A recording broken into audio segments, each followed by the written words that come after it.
امشب میخوام ببرمت به یک جنگل باستانی و جادویی در گرمترین و کوتاهترین شب سال. شبی که مرز بین واقعیت و رویا از بین میره. جایی که پریان جنگل زیر نور ماه میرقصن، کرمهای شبتاب مسیر رو روشن میکنن و عطر جادویی گلها تمام وجودت رو پر از آرامش و شادمانی میکنه.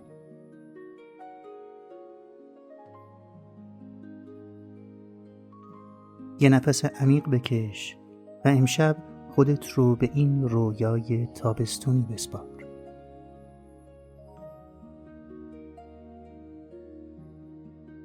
سلام همراهای کافه داستان. به این لحظه و این داستان شگفت‌انگیز و جادویی خوش اومدید.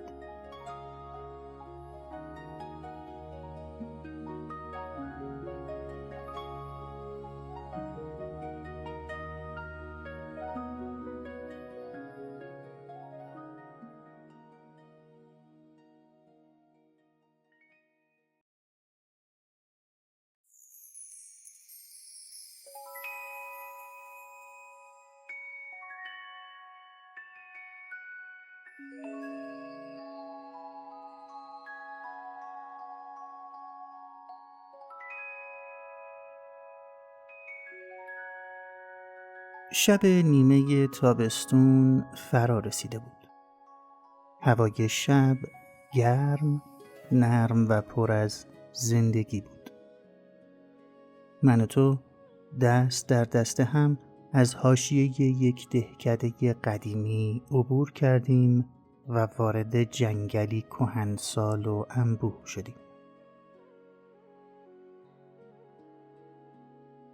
جنگلی که انبوه درختان بلوط و افرا، سقفی سرسبز و بلند بالای سرش ساخته بودند. خاک زیر پامون مرطوب و نرم بود، پوشیده از خزه‌های سبز رنگ. با هر قدمی که برمی داشتیم بوی عطر تند خاک، برگ‌های انجیر و گل‌های وحشی بهار نارنج توی فضا می‌پیچید.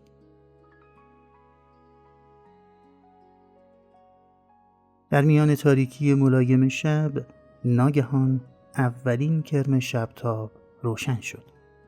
بعد دیگری و بعد صدها نقطه طلایی و سبز رنگ در میان شاخ و برگ درختان شروع به درخشش کردند. انگار تمام ستاره‌های آسمون از بالا پایین اومده بودن تا لابلای درختان جنگل بازی کنند.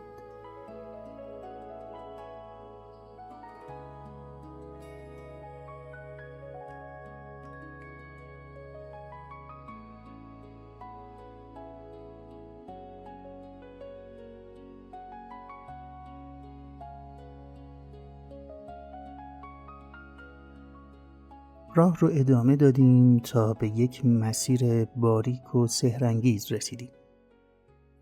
مسافری در دل جنگلی که پادشاهی پریان و موجودات افسانه‌ای بود. همه جا غرق در حس امید، شادمانی خفیف و امنیتی جادویی بود. به یک فضای باز و دایره‌ای شکل در دل جنگل رسیدیم. نور ماه کامل مثل یک ستون زلال و نقره‌ای درست بر مرکز این تالار طبیعی میتابید. در مرکز این محوطه تپه‌ای کوچک قرار داشت که کاملاً از گل‌های بنفشه معطر، نسترن‌های وحشی، آویشن و یاسمن پر شده بود. عطر این گل‌ها اونقدر شیرین، خنک و دلپذیر بود که با هر دم حس رهایی و سبکی بی‌نظیری به روحت می‌بخشید. آروم رفتیم و روی اون تپه مخملی و پر از گل نشستیم. گلبرگ‌ها زیر دستامون نرم و لطیف بودن. روی شاخه‌های بالای سرمون پری کوچک و بازیگوش داستان با بالهای شفاف و زلالش نشسته بود.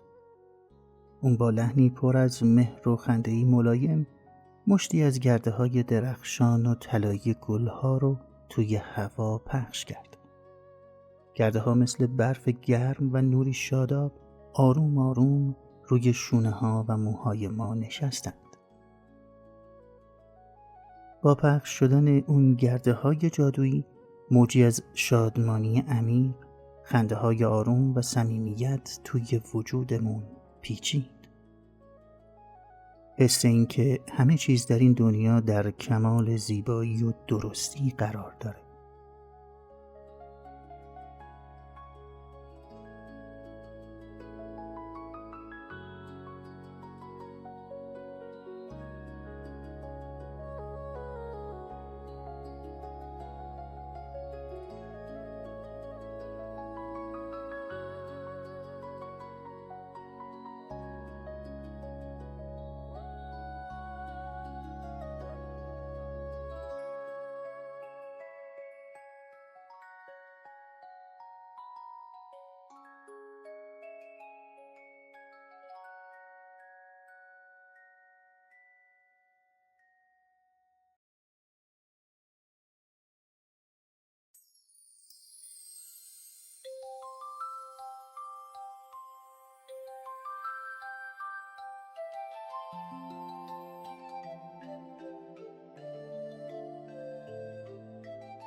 از میان درختان صدای ترنم یک جویبار زلال به گوش می رسید. آبی که روی سنگریزه های صیقلی می لغزید و صدایی شبیه به سنتور یا چنگ آسمانی ایجاد می کرد. پریان کوچک با جامهایی ساخته شده از برگ‌های پهن و گلبرگ‌های لاله به سمتمون اومدن. جامها پر از شربت خنک شهد گلها و قطرات شبنم بود. جام رو توی دستت گرفتیم. خنکای جام حس فوق‌العاده‌ای داشت. وقتی جرعه‌ای از اون شهد معطر رو نوشیدیم، طعم شیرین عسل، نعنا و گلاب تمام خستگی روزها و ماه‌ها رو از تنمون بیرون کرد. تو نگاهی به من کردی و لبخند زدی. لبخندی لبریز از محبت، آرامش و صمیمیت. دستت رو توی دستم گذاشتی. گرمای دستت در کنار خنکای نسیم تابستونی تضادی بی نهایت دلنشین و امن ساخته بود. ما ساعتی رو فقط به تماشای رقص ملایم پریان، درخشش کرمهای شبتاب و گوش دادن به زمزمه جویبار گذروندیم. هیچ عجله‌ای نبود. هیچ نگرانی برای فردا وجود نداشت. زمان کاملا متوقف شده بود. کم کم افسون جادویی شب نیمه تابستون و عطر مست کننده بنفشه ها و آویشن سنگینی شیرینی رو روی پلک هامون آورد. تکیه دادیم به بستر نرم گلها. پریان جنگل با بالهای نرمشون نسیم ملایمی ایجاد می‌کردن و زیر لب لالایی آرومی رو زمزمه می‌کردن. لالایی شب تابستون.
یک نفس عمیق و طولانی کشیدم. ریه‌هام پر شد از عطر بنفشه و شبنم. تمام عضلات بدنم کاملا شل، سبک و بی‌وزن شدند. احساس می‌کردم روی ابری از گلبرگ‌های نرم شناورم.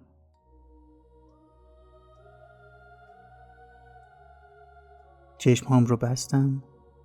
تصویر درخشش کرم‌های شبتاب، رقص پریان و گرمای دست تو توی ذهنم موندگار شد و همراه با نغمه جویبار به خوابی بی نهایت عمیق، شیرین، امن و جادویی فرو رفتم.